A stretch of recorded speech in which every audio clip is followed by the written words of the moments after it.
ಇನ್ನು ನಿನ್ನೆ ರವೀಂದ್ರ ಕಲಾಕ್ಷೇತ್ರದಲ್ಲಿ ಆಯೋಜಿಸಲಾಗಿದ್ದ ಸಂತ ಕೈವಾರ ತಾತಯ್ಯನವರ ಜಯಂತಿ ಕಾರ್ಯಕ್ರಮ ರಾಜಕೀಯ ಕಾದಾಟಕ್ಕೆ ವೇದಿಕೆಯಾಯಿತು. ಇವತ್ತು ಅದರ ಮುಂದುವರೆದ ಭಾಗವಾಗಿ ಬಿಜೆಪಿ ಹಾಗೆ ಕಾಂಗ್ರೆಸ್ ನಾಯಕರುಗಳ ನಡುವೆ ಮಾತಿನ ಸಮರವೇ ನಡೀತಾ ಇದೆ. ಕಾಂಗ್ರೆಸ್ ಗವರ್ನಮೆಂಟ್ ಇರೋದು ಇದು, ಬಿಜೆಪಿ ಗುಣಗಾನ ಮಾಡೋದು ಬಾಯಿ ಮುಚ್ಚಬೇಕಿಲ್ಲ. ಸಿದ್ದರಾಮಯ್ಯ ಸರ್ಕಾರ ಇರೋ ಸ್ಟೇಟ್ ಅಲ್ಲಿ ನಿಮ್ಮಪ್ಪನ ಸರ್ಕಾರ ಅಲ್ಲ. ನೋಡಿ ಸರ್, ಗುಣಗಾನ ಮಾಡಬೇಡಿ. ನೀವೆಲ್ಲ ಪಕ್ಷಗಳನ್ನ ಇಲ್ಲಿ ಗುಣಗಾನ ಮಾಡೋದಂದ್ರೆ it's not a fair. I am telling to the Kannada culture department. Starting anchoring ಇಂದ ನಾನು ನೋಡ್ತಾ ಇದ್ದೀನಿ, ಓಪನಿಂಗ್ ಸ್ಪೀಚ್ ಇಂದ ನೋಡ್ತಾ ಇದ್ದೀನಿ. It's not fair. ನಾನು ಹೇಳೋದು ಗವರ್ನಮೆಂಟ್ ಪ್ರೋಗ್ರಾಮ್, ಸಪರೇಟ್ ಪ್ರೋಗ್ರಾಮ್ ಮಾಡಿ. We agree. Hello Pradeep Ishwar ಅವರೇ, ಒಂದು ನಿಮಿಷ. ನಿಮ್ಗೆ ಉತ್ಸಾಹ ಇದೆ ಇಲ್ಲದೆ, ಬಟ್ ನೀವು ಕೂತ್ಕೊಂಡು ಇಲ್ಲಿ ಸಿದ್ದರಾಮಯ್ಯಂದು ಪ್ರೋಗ್ರಾಮ್ ಇದು ಅಂದ್ರೆ ನಾನು ಬಿಜೆಪಿ ಸಂಸದ ಇರ್ಬೇಕಾ ಬೇಡವಾ? ಕೈವಾರ ತಾತಯ್ಯ ಜಯಂತಿ ಕಾರ್ಯಕ್ರಮ ಎಲ್ಲವೂ ಅಂದುಕೊಂಡಂತಾಗಿದ್ರೆ ಅಚ್ಚುಕಟ್ಟಾದ ಸಮಾರಂಭ ನಡೀಬೇಕಿತ್ತು. ಆದರೆ ಸರ್ಕಾರದ ವತಿಯಿಂದ ಆಯೋಜನೆಗೊಂಡಿದ್ದ ಕಾರ್ಯಕ್ರಮ ಗೊಂದಲ, ವಾಗ್ವಾದಕ್ಕೆ ಕಾರಣವಾಗಿದೆ. ಅಷ್ಟಕ್ಕೂ ನಿನ್ನೆ ಬೆಂಗಳೂರಿನ ರವೀಂದ್ರ ಕಲಾಕ್ಷೇತ್ರದಲ್ಲಿ ನಡೆದಿದ್ದೇನು ಅನ್ನೋದನ್ನ ಡೀಟೇಲ್ ಆಗಿ ಹೇಳ್ತೀವಿ ನೋಡಿ. ನೀವೆಲ್ಲ ಪಕ್ಷಗಳನ್ನ ಇಲ್ಲಿ ಗುಣಗಾನ ಮಾಡೋದಂದ್ರೆ it's not a fair. I am telling. ನಿನ್ನೆ ರವೀಂದ್ರ ಕಲಾಕ್ಷೇತ್ರದಲ್ಲಿ ನಡೆದ ಕೈವಾರ ತಾತಯ್ಯ ಜಯಂತಿ ಕಾರ್ಯಕ್ರಮದಲ್ಲಿ ಕಾಂಗ್ರೆಸ್ ಶಾಸಕ ಪ್ರದೀಪ್ ಈಶ್ವರ್ ಭಾಷಣ ಮಾಡಲು ಮುಂದಾಗ್ತಿದ್ದಂತೆ ಬಿಜೆಪಿ ಕಾರ್ಯಕರ್ತರು ಗದ್ದಲ ಎಬ್ಬಿಸಿದ್ರು. ನಮಗೆ ಅನ್ಯಾಯ ಆಗಿದೆ ಅಂತ ವೇದಿಕೆ ಮುಂಭಾಗ ಜಮಾಯಿಸಿದ್ರು. ಸುಮ್ಮನಿರಿ ಅಂತ ಹಲವು ಬಾರಿ ಮನವಿ ಮಾಡಿದ ಶಾಸಕ ಪ್ರದೀಪ್ ಈಶ್ವರ್ ಕೊನೆಗೆ ತಮ್ಮ ತಾಳ್ಮೆ ಕಳೆದುಕೊಂಡ್ರು. ರಾಜ್ಯದಲ್ಲಿರೋದು ಸಿದ್ದರಾಮಯ್ಯ ಸರ್ಕಾರ, ನಿಮ್ಮಪ್ಪನ ಸರ್ಕಾರ ಅಲ್ಲ. ಇಲ್ಲಿ ಬಿಜೆಪಿ ಬಗ್ಗೆ ಗುಣಗಾನ ಮಾಡೋದು ಬೇಡ ಅಂತ ಗುಡುಗಿದ್ರು.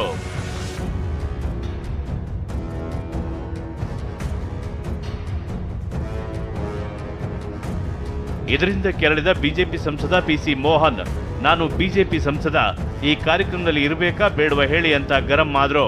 ಹಲೋ ಪ್ರದೀಪ್ ಈಶ್ವರ್ ಅವರೇ, ಒಂದು ನಿಮಿಷ. ನಿಮ್ಗೆ ಉತ್ಸಾಹ ಇದೆ ಇಲ್ಲದೆ, ಬಟ್ ನೀವು ಕೂತ್ಕೊಂಡು ಇಲ್ಲಿ ಸಿದ್ದರಾಮಯ್ಯಂದು ಪ್ರೋಗ್ರಾಮ್ ಇದು ಅಂದ್ರೆ ನಾನು ಬಿಜೆಪಿ ಸಂಸದ ಇರ್ಬೇಕಾ ಬೇಡವಾ? ಇವತ್ತು ಈ ಬಗ್ಗೆ ಮಾತನಾಡಿದ ಸಂಸದ ಪಿಸಿ ಮೋಹನ್, ಪ್ರದೀಪ್ ಈಶ್ವರ್ ನಡವಳಿಕೆ ಸರಿಪಡಿಸಿಕೊಂಡ್ರೆ ಒಳ್ಳೆಯದು. ಅವರು ಶಾಸಕರಾಗಿದ್ದಾರೆ ಅನ್ನೋದನ್ನ ಅರಿತುಕೊಳ್ಳಲಿ. ಕಾಂಗ್ರೆಸ್ ಸರ್ಕಾರ ಏನು ಪರ್ಮನೆಂಟಾ ಅಂತ ಪ್ರಶ್ನಿಸಿದ್ರು. ಇವತ್ತು ಕಾಂಗ್ರೆಸ್ ಸರ್ಕಾರ ಏನು ಪರ್ಮನೆಂಟಾ? 12 ವರ್ಷಕ್ಕೆ ಭಾರತೀಯ ಜನತಾ ಪಾರ್ಟಿ ಸರ್ಕಾರ ಬರುತ್ತೆ. ಸರ್ಕಾರಗಳು ಬರ್ತವೆ ಹೋಗ್ತವೆ, ಆದರೆ ಈ ಥರದ ಜಯಂತಿಗಳು ಪಕ್ಷಾತೀತವಾಗಿ ಮಾಡಬೇಕು. ಆದರೆ ಕಾಂಗ್ರೆಸ್ ನಾಯಕರದ್ದು ಏನಿದೆಯೋ ಗೊತ್ತಿಲ್ಲ. ಕಾಂಗ್ರೆಸ್ ನಾಯಕರು ಯಾವತ್ತೂ ಕೂಡ ಬಲಿಜ ಸಮುದಾಯವನ್ನು ಕಡೆಗಣಿಸಿದ್ದಾರೆ. ನಿನ್ನೆ ಕೂಡ ಈ ಶಾಸಕ ಕೂಡ ಅದೇ ಕೆಲಸವನ್ನು ಮಾಡಿ ಹೊರಗಡೆ ಹೋಗಿದ್ದಾರೆ. ಅವರು ಸರಿಪಡಿಸ್ಕೊಳ್ಳೋದು ಒಳ್ಳೆಯದು ಅನಿಸುತ್ತೆ. ಅವರ ಒಂದು ಅವ್ರಿಗೆ ಒಳ್ಳೇದು ಅನ್ಸುತ್ತೆ. ನಾನು ಅಷ್ಟೇ ಹೇಳಕ್ಕಾಗುತ್ತೆ, ಯಾಕಂದ್ರೆ ನನಗೆ ಫಸ್ಟ್ ಎಕ್ಸ್ಪೀರಿಯನ್ಸ್. ಇನ್ನು ಪಿಸಿ ಮೋಹನ್ ಮಾತಿಗೆ ಪ್ರದೀಪ್ ಈಶ್ವರ್ ಪ್ರತಿಕ್ರಿಯೆ ಕೊಟ್ಟಿದ್ದಾರೆ. ಈ ಬಗ್ಗೆ ಟಿವಿ9 ಜೊತೆ ಮಾತನಾಡಿದ ಪ್ರದೀಪ್ ಈಶ್ವರ್, ಅದೊಂದು ಸರ್ಕಾರಿ ಕಾರ್ಯಕ್ರಮ ಆಗಿತ್ತು, ಬರೀ ಬಿಜೆಪಿಯನ್ನೇ ಗುಣಗಾನ ಮಾಡ್ತಿದ್ರು, ಆಗ ಕಾರ್ಯಕ್ರಮ ನಿಮ್ಮಪ್ಪಂದಲ್ಲ ಅಂತ ಹೇಳಿದ್ದೆ ಅಂದ್ರು. ದೇಶದಲ್ಲಿ ಇರೋರೆಲ್ಲ ಬಿಜೆಪಿ NDA ಕೂಟದವ್ರೆ. ಪಿಸಿ ಮೋಹನ್ ಅವ್ರಿಗೆ ಸ್ಟ್ಯಾಂಡಿಂಗ್ ಒವೇಷನ್ ಕೊಡಿಸ್ಬೇಕು ಅಂತ ಅವ್ರ ಆಪ್ತ ಬಂದು ಎಲ್ಲರೂ ಎತ್ತಿನ ಚಪ್ಪಾಳೆ ಹೊಡಿಸ್ತಾರೆ. ನಾನು ಹೇಳಿದೆ, ಕೈವಾರ ತಾತಯ್ಯ ಜಯಂತಿಗೆ ಪಿಸಿ ಮೋಹನ್ ಅವ್ರಿಗೆ ಅವ್ರ ಸರ್ಕಾರಿ ಕಾರ್ಯಕ್ರಮದಲ್ಲಿ ಸ್ಟ್ಯಾಂಡಿಂಗ್ ಒವೇಷನ್ ಆದ್ರೂ ಸುಮ್ಮನೆ ಇದ್ದೆ. ಆತ ನಾನು ಮಾತಾಡುವಾಗ ಮಧ್ಯದಲ್ಲಿ ಪದೇ ಪದೇ ಇಂಟರಪ್ಟ್ ಮಾಡ್ತಿದ್ದ. ನಾನು ಒಂದು 5 ನಿಮಿಷ ರಿಕ್ವೆಸ್ಟ್ ಮಾಡಿದೆ, ಕುತ್ಕೋಣ, ಇದು ರಾಜಕಾರಣ ಮಾತಾಡೋ ಕಾರ್ಯಕ್ರಮ ಅಲ್ಲ, ಸಮುದಾಯ ಎಲ್ಲ ರಾಜಕಾರಣ ಮರೆತು ನಾವು ಸ್ಟೇಜ್ ಅಲ್ಲಿ ಕೂತಿದೀವಿ. ಅವ್ರು 5-10 ನಿಮಿಷ ಯಾರು ಸಮಾಧಾನ ಮಾಡಿದ್ರು, ಇವರು ಪಿಸಿ ಮೋಹನ್ ಅವ್ರ ಆಪ್ತ ಹುಡುಗ. ಆವಾಗ ನಾನು ಹೇಳಿದೆ, ಅಲ್ಲ ರೀ, ನೀವು ಬಿಜೆಪಿನ ಗುಣಗಾನ ಮಾಡಿದ್ರೆ ಇಲ್ಲಿ ಇರೋದು ಸಿದ್ದರಾಮಯ್ಯನವ್ರ ಸರ್ಕಾರ, ನಿಮ್ಮ ಅಪ್ಪನ ಸರ್ಕಾರ ಅಲ್ಲ ಅಂತ ನಾನು ರಿಯಾಕ್ಟ್. ನಿನ್ನೆಯ ಕಾರ್ಯಕ್ರಮದಲ್ಲಿ ಗುಡುಗಿದ ಪ್ರದೀಪ್ ಈಶ್ವರ್ ವಿರುದ್ಧ ರಾಜ್ಯ ಬಿಜೆಪಿ ಆಕ್ರೋಶ ಹೊರಹಾಕಿದೆ. ಈ ಬಗ್ಗೆ ಟ್ವೀಟ್ ಮಾಡಿದ ಬಿಜೆಪಿ, ಆಕ್ಸಿಡೆಂಟಲ್ MLA ಅವರೇ, ಅಲ್ಲಿ ನಡೆಯುತ್ತಿರುವುದು ಬಿಜೆಪಿ ಕಾರ್ಯಕ್ರಮವೂ ಅಲ್ಲ, ಕಾಂಗ್ರೆಸ್ ಕಾರ್ಯಕ್ರಮವೂ ಅಲ್ಲ. ನಿಮ್ಗೆ ಅಷ್ಟೊಂದು ಪ್ರಚಾರದಗಿಳಿದ್ರೆ ಮಜಾ ಟಾಕೀಸ್ ಅಥವಾ ಕಾಮಿಡಿ ಕಿಲಾಡಿಗಳು ಕಾರ್ಯಕ್ರಮಕ್ಕೆ ಹೋಗಿ ಅಂತ ಕಾಲೆಳೆದಿದೆ.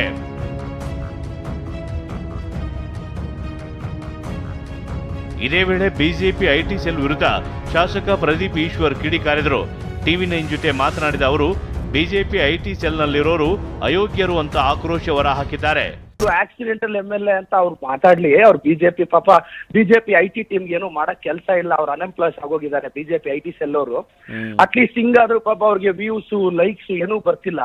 ಪಾಪ ನನ್ ಬಗ್ಗೆ ಆದ್ರೂ ಹೇಳಿ ಸ್ವಲ್ಪ ವ್ಯೂಸ್ ಎಲ್ಲ ತಗೊಳ್ಳಿ. ಪಾಪ ಬಿಜೆಪಿ IT ಸೆಲ್ ನಾನು ಕಂಗ್ರಾಟ್ಸ್ ಹೇಳ್ತೀನಿ. ಕನಿಷ್ಠ ಕಾಮನ್ ಸೆನ್ಸ್ ಇಲ್ದೆ ಅಲ್ಲಿ ಏನ್ ನಡೀತು ಅಂತ ಅರ್ಥ ಮಾಡ್ಕೊಳ್ದೆ ಟ್ವೀಟ್ ಮಾಡ್ತೀರಲ್ಲ, ಈ ಬಿಜೆಪಿ IT ಸೆಲ್ ಅಂತ ಅಯೋಕಿರಿನ್ ಯಾರು ಇದ್ದಾರಾ? ಕಾಲಜ್ಞಾನಿ ಮಹಾನ್ ಸಂತ ಕೈವಾರ ತಾತಯ್ಯ ಜಯಂತಿ ಕಾರ್ಯಕ್ರಮ ಕಾಂಗ್ರೆಸ್ ಬಿಜೆಪಿ ನಾಯಕರ ಕಚ್ಚಾಟಕ್ಕೆ ಸಾಕ್ಷಿಯಾಗಿರೋದು ದುರಂತವೇ ಸರಿ. ಸಿದ್ದರಾಮಯ್ಯ ಸರ್ಕಾರ ಸ್ಟೇಟ್ ಅಲ್ಲಿ ನಿಮ್ಮ ಸರ್ಕಾರ ಅಲ್ಲ. Bureau report TV9